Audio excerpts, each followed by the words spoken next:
Today on the Everything 80s podcast, the story of the infamous Cabbage Patch Kid riots.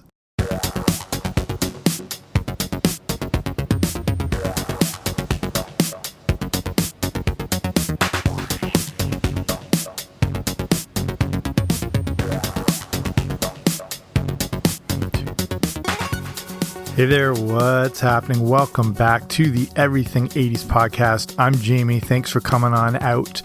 Before Black Friday was a thing, and before other toy crazes like Tickle Me Elmo or Furby, there was one toy craze to rule them all. The Cabbage Patch Kids riots of 1983 were based around the growing frenzy of the Cabbage Patch Kids. A high demand mixed with low inventory led to in-store riots, tramplings, and overall violence.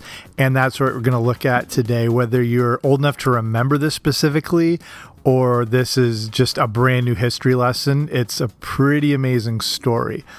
So we'll get right to that. Before we start, if you haven't already, make sure you subscribe wherever you find your podcasts. I should be there. Okay, here we go. So like I said, there have been some really hot toys over the years that kids want more than life itself. The 80s ushered in this whole new era of toys that made us kids lose our collective minds. Every year has its hot toy. I mentioned the Furby, the Tickle Me Elmo. Here are a bunch of standouts from over the years. You have weird things like the Pet Rock. You have Beanie Babies. You have the Game Boy, which came out in 1989. Transformers, the Rubik's Cube. Tamagotchi, Teddy Ruxpin was huge, Pogs, Hatchimals, a bit of everything. As hot as these toys were, nothing compares to the Cabbage Patch Kids craze of 1983. I'll do a quick backstory. I've done a whole show on the history of the Cabbage Patch Kids earlier on, but here's like the quick recap on the dolls that caused this whole ordeal. So the Cabbage Patch Kids themselves go back to the 1970s, but that wasn't their original name. They were first called Doll Babies. If you remember, if you ever had a Cabbage Patch Kid or seen it, you remember the name Xavier Roberts branded right into the ass cheek of these little dolls. But that was not the original creator. It was a lady named Martha Nelson Thomas who first created the Doll Babies. She wanted to take a new approach with these dolls, as many of them, you know, the dolls that she grew up with or she saw around, they were not really accessible to be played with. They were too delicate, whether they had porcelain faces or breakable features. They were more about being displayed on a shelf instead of being lovingly played with by a child. So she thought kids needed a doll that could, you know, handle physical play. So she made these doll babies with fabric faces. Not only would this make them more durable to be played with, but it also gave them more of a infantile like look to them, as opposed to, again, those porcelain dolls or whatever that look like they're going to come to life in the middle of the night and murder you. She also had an interesting idea. Instead of just buying the doll from her, you would adopt it.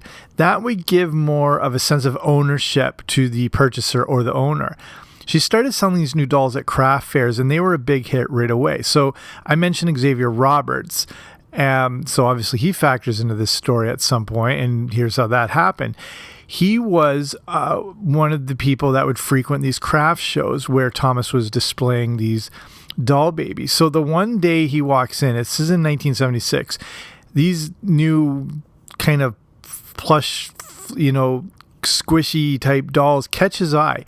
He liked the look, and even more, he liked the whole concept of the adoption. So he would end up buying some to sell at his own shop in Georgia.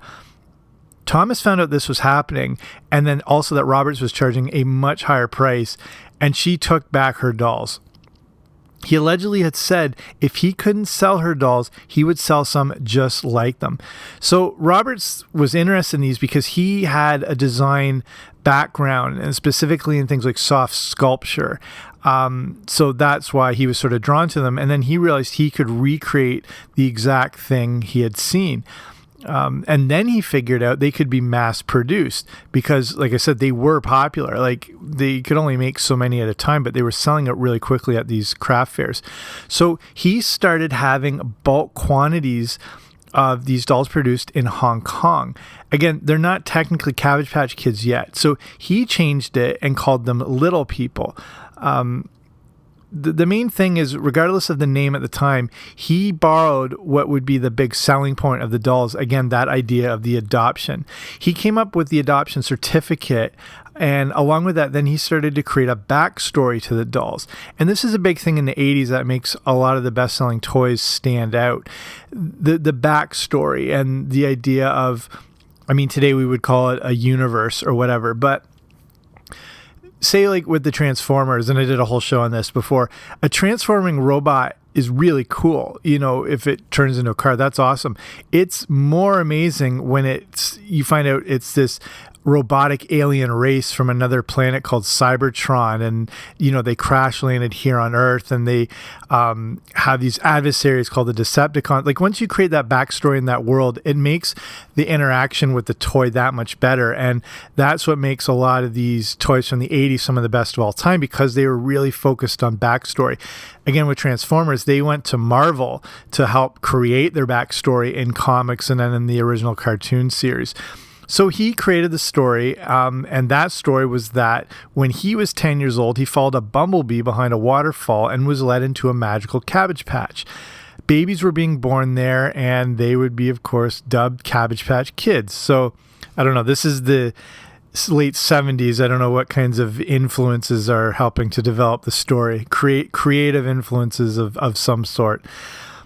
So before he launched the Cabbage Patch Kids, Roberts made one more smart move. Either due to his own sense of guilt or wanting to avoid the same issue himself, he would brand his own name right onto the little backsides of these dolls. This was there to copyright the dolls and to avoid counterfeits. Again, depending how old you are, once these things hit, you might have remembered the amount of counterfeit dolls, Cabbage Patch Kids dolls that were available. I remember we had several of them. Just because the availability was difficult, which we'll obviously get to, price as well. But, you know, when anything is big, they're, of course, going to knock it off. And it was no difference with the Cabbage Patch Kids. But with the Xavier Roberts stamp, that was their way to, you know, help kind of avoid all the counterfeit and everything like that. So the Cabbage Patch Kids are launched in 1982. They're put out by toy company Coleco. So along with the backstory, the adoption certificate, the branding, Roberts created one more very valuable feature that is probably what led to them becoming such a hit and the inevitable riots. So instead of making one standard doll, like say a Teddy Ruxpin, he would create many different iterations of the same concept. So they would manufacture 9 different heads, and then with the various bodies, with the clothing, with the different accessories, it created an endless amount of unique dolls that could be created. And that meant that kids were able to find one just for them. They would have a new toy that was special that their friends did not have. If you had a Teddy Ruxpin, everyone had a Teddy Ruxpin, had the exact same thing. The difference with these is you could find one specifically for you. You could take your time to choose it out, or if it was given to you, you know, it was thought that it was, you know, whoever's giving the gift took time to pick that specific one for you and to bring it to you.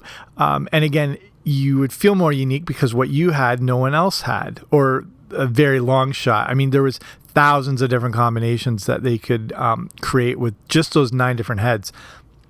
So now you add to that a unique name that they gave each of those different dolls, then the birth certificate, and you have a toy that feels like it's custom made, like those original doll babies back in the 70s. So that's really what leads to these things becoming a hit. And I think it's ultimately that idea of customization, which just can't happen in other toys, because to create different versions and varieties is so expensive. But in with creating different molds and different fabrications and all that, whatever technical detail. A good example of this is when Justin Bieber was at his, like, not most popular, but when he was like really starting to take off, when he was 14, 15. Side note, I'm from the same town Justin Bieber's from, so I can talk crap about him if I want. But when he had that like shaggy Beatles whatever haircut, there is a toy company that was putting out a doll of Bieber with that hair. So, they're producing millions of these things, and they've got the factory production ready to go. And then he cuts his hair. I don't know if you remember that. Like, that was a huge deal, apparently. He cut it short. So now this manufacturer is freaking out. They've already got all these dolls in production, and they have to go back, design like new heads and hairs and put them on to get it out, and like almost bankrupted the company. I think it did, if I remember. I'll have to look up that story after. But like, that's the thing, all these different variables with toy variations, it's just too expensive. But in the case of the Cabbage Patch Kids, they had the option, the very easy option, just to swap things in and out as they were being assembled. And again, there's no better way to make a person or a kid feel special by making them feel unique, and that's what the Cabbage Patch Kids offered. No one else had that doll. Again, there's more of that ownership, there's more of that connection, there's that backstory.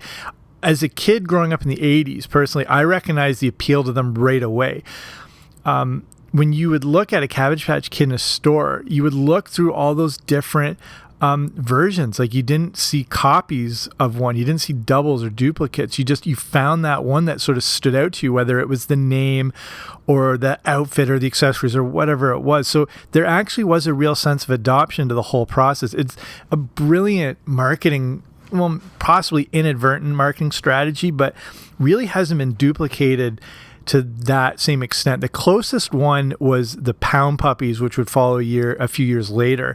And again, instead of just putting out a stuffed dog, they created a dog with the backstory, and it came in this little caring doghouse cage, and same thing, you would adopt it, and there were the different names, and they copied that version, but that worked pretty well too.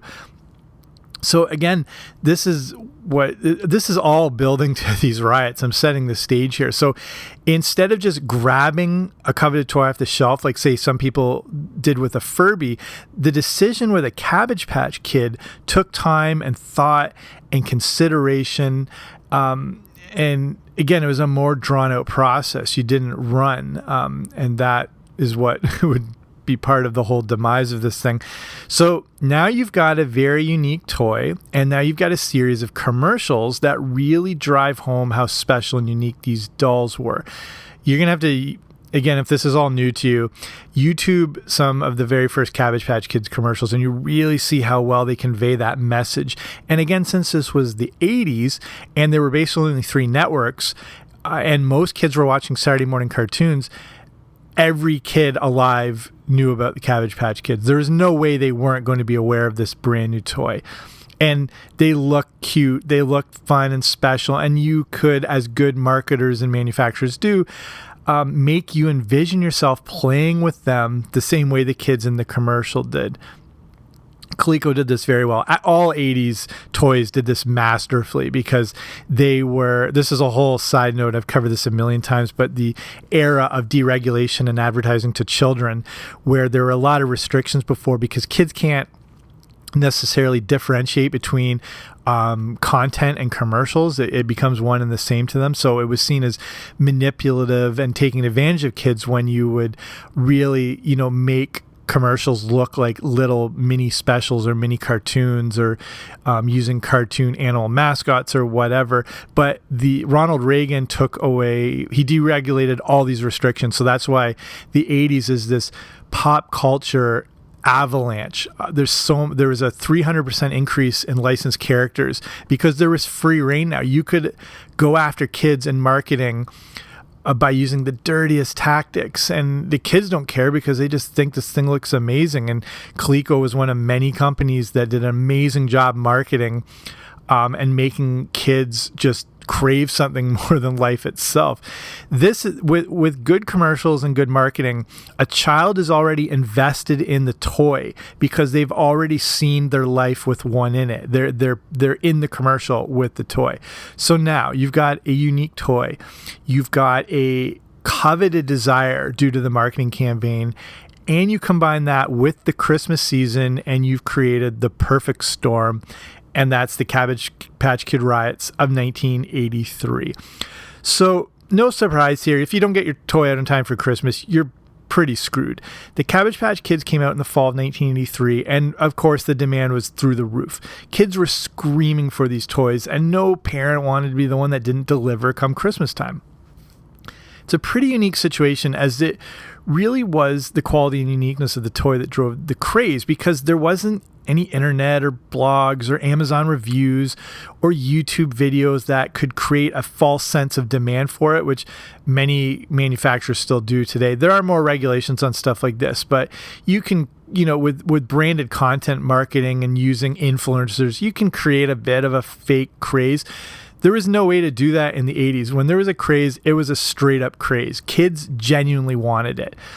Like me being me being a young boy who wouldn't necessarily, this is the 80s where marketing was directly male, female, and, dolls and robots and violence and G.I. Joe. But I remember, regardless of your gender in the 80s, I remember wanting a Cabbage Patch Kid. Everyone wanted a Cabbage Patch Kid because they were just so hot. It was irrelevant that they were a doll.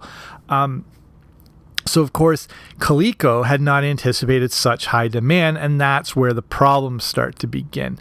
Not only did they not anticipate it, but the store owners didn't either. There's so many new toys released each year, especially in the 80s, like I mentioned, with this avalanche of new products and toys. So as store owners, they can't buy a ton of them. You just have to get an adequate amount of each whatever toy to keep your bases covered. So many toys ultimately fall by the wayside, so you don't want to be stuck with an excess inventory of them. So most big stores or department stores or whatever were only stocking around $200 to $500 max. Sorry, $200 to $500 max. But the storm is starting to brew. Again, there weren't many resources that could drive the hype of the new toy in the 80s. You're pretty much, left to those commercials, the odd news report, maybe a little thing in the newspaper. But the demand is growing really quickly, regardless of any media, being involved with this at all. They would eventually, but not at the time.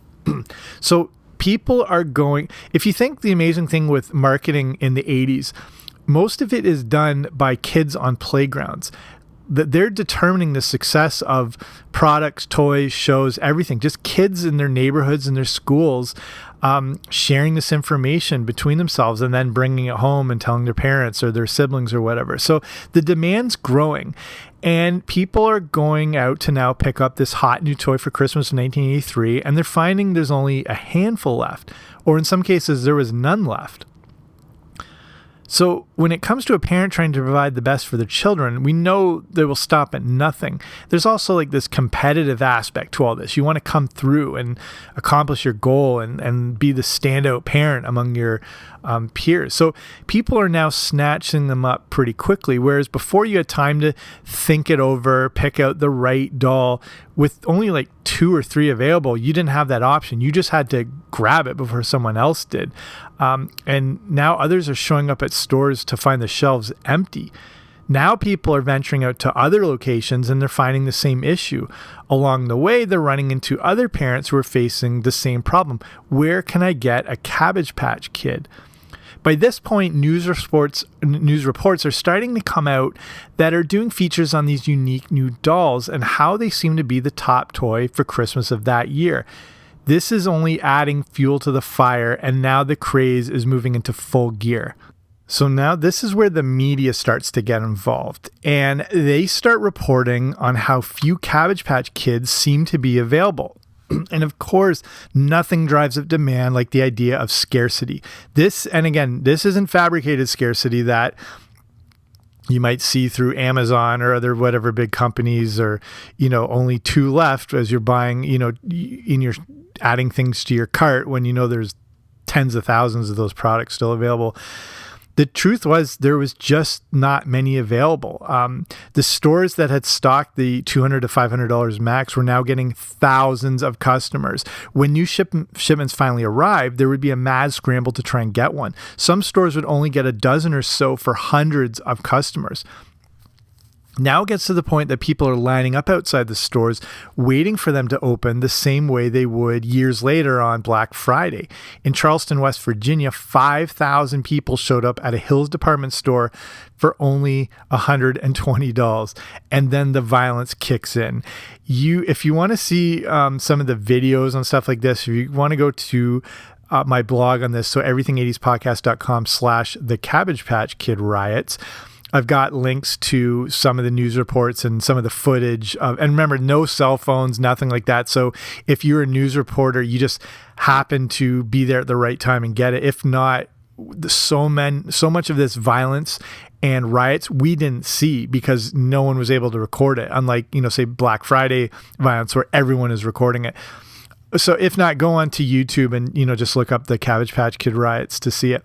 'Cause basically, we're getting into Lord of the Flies territory here. So along with the angry mobs trying to get their way into the stores, the department stores, small stores, giant ones are now having to bring in extra security, even police, to help appease these crowds. Some stores were handing out purchase tickets to help to control these crowds. They would be given out to several hundred customers, but with limited supplies, hundreds were still leaving empty-handed, not to mention the hundreds of others without a purchase ticket in the first place. People are now heading to even more stores in one shot. They're going to other cities. People are even going into other states to try and track one down. At this point, the news is reporting on the riots, which really always seem to fuel mob mentality.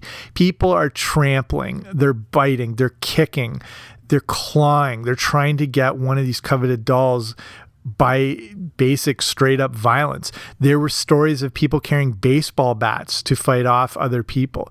This wasn't even limited to the customers, as store managers were arming themselves with baseball bats, golf clubs, hockey sticks, whatever they could for control, trying to control, and then for their own protection. I'd say at this point, I don't think parents even cared about what it is they were brawling for. They just wanted one for their kid. I don't think they even necessarily knew at this point why they were so popular.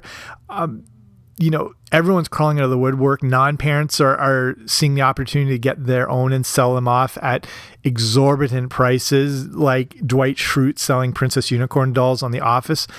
Several news reports would interview people saying they didn't necessarily even like them. They just felt they had to have one.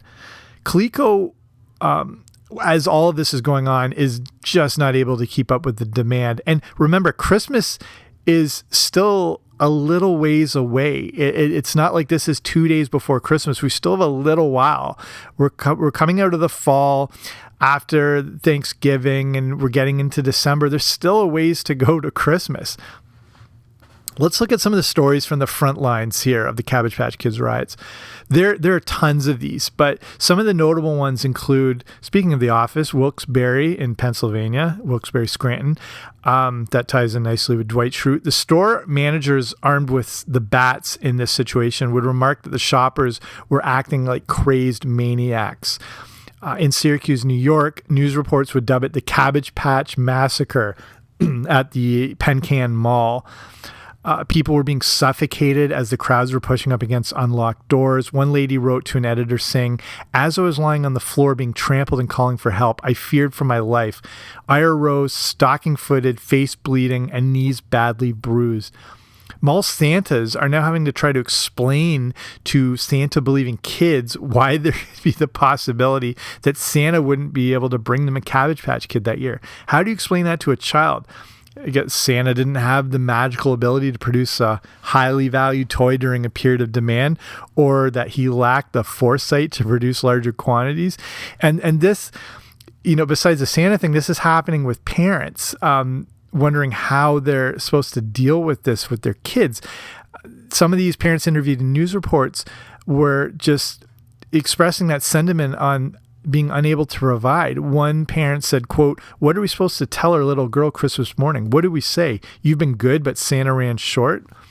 Other outlets were now trying to get in on the action, and there was an incident in Milwaukee again, if you grew up in this area, you probably remember this story. 2 DJs caused more pandemonium by announcing on the radio that a B-29 bomber was going to drop dozens of Cabbage Patch Kids onto a crowd that was holding up catcher's mitts and American Express cards and some of this weird cross-promotion thing. The thing is, people believed it. And tons showed up at the county stadium in deadly cold conditions to try and get one of these dolls, which obviously didn't happen because it was a complete hoax. Some compared this to the Orson Welles War of the Worlds moment and dubbed it War of the Cabbage Patch Kids world. So it's going, crazy. Eventually these things have to calm down, and they do. And just like any other toy or product in history, supply eventually catches up and interest goes down. Stores now had hundreds of Cabbage Patch Kids, but no customers. Everyone had either lost a limb trying to get one or had sold a kidney to buy one on the black market. Stores had to end up cutting their orders. But that's not to say they still weren't selling. They're just enough to kind of appease the population. There was enough to supply everyone. They were still huge. So this is 1983. They're still huge going into 1984 and even into 1985. But by that point, you could buy one anywhere and they were all over the place. You could buy them in like drugstores.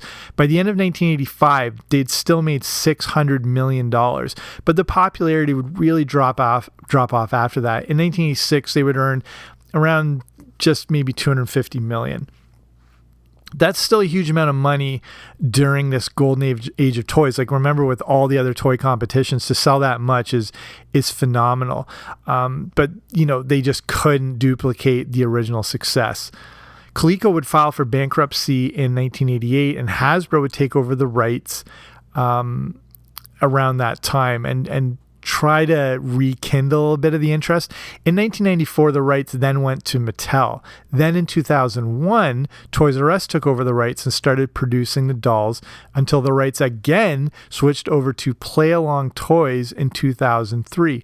Jakks Pacific would end up acquiring Play Along Toys in 2013. But now Cabbage Patch Kids are still being produced by Wicked Cool Toys, which I assume is based out of Boston. So I'll start winding it down here. It's a pretty crazy story. An interesting look at, I guess, the idea of mob mentality and how there's always hysteria for something so coveted. And then, when there's that demand and that hysteria, again, violence somehow takes over. It always emerges when these happen.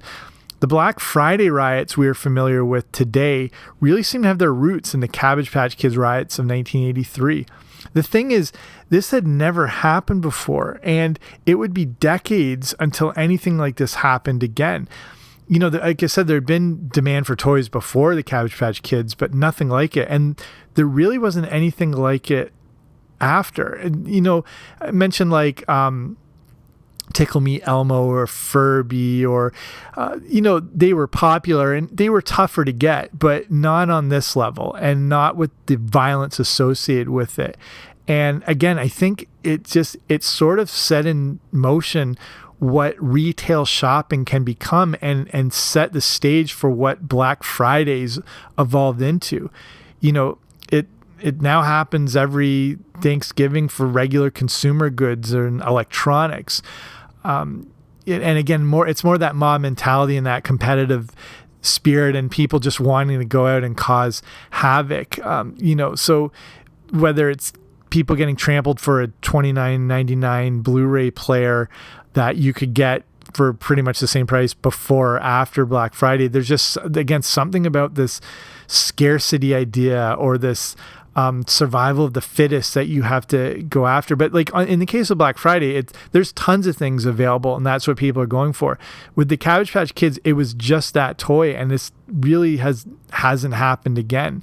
We see this violence, we see what people are capable of, but not for this one doll that just was this shining beacon in 1983. So I guess I'll finish it there. If you, like I said, if you want to read a little more on this, if you go to everything80spodcast.com/the Cabbage Patch Kid Riots, you can see my blog on the whole thing. But hopefully you find this interesting. Thank you for taking the time to listen to this show. I know there's a ton of podcasts out there, so the fact you're here listening to this one means a lot. If you haven't already, make sure you subscribe wherever you get your podcasts. I should be there. And I just want to finish on one last thing. Coming up on Patreon, on the Patreon Movie Club, I will be reviewing a movie coming up in the next week or two. I don't want to give it away. The closest hint I'll give is Blue Horseshoe Loves Anacott Steel. If you know this movie, you immediately know what that is from. If not, that's the little hint of what I'll be reviewing. So what Patreon is, it's a way to support this show and then get some bonus free audio content for doing so. So I'm an independently produced podcast, and it's tougher these days to compete against huge podcast networks, celebrities, corporations. It's great for growing podcasts, like all this new interest and everything.